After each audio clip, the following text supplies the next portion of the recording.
Dobre, takže všetkých vás zdravím. Ďalší zápas budem mať po roku. Minulý rok v marci som mal posledný zápas a teraz to, že zápas budem mať v Rusku, čo som teraz podpísal organizáciu M1, kde je aj môj kolega Ivan Buchinger, s tým, že idem o váhu vyššie, čiže ťažkú váhu. Mojím súperom bude Alexander Volkov, ktorý mal teraz zápas a vyhral, takže on má titul v ťažkej váhe a vlastne s ním budem mať zápas.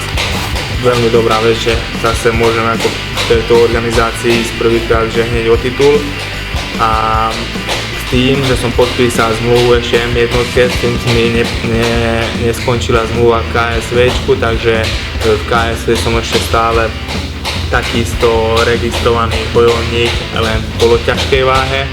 Vlastne v M1 idem tak, že mi vybavil tam manažer, vlastne jeden, čo má Ivan Buchinger, MMA Spirite, a tam majú toho bojovníka Stefana Púce v poloťažkej váhe v M1 a ja som dostal šancu, aby som bojoval v ťažkej váhe, takže som to hneď zobral a idem do toho.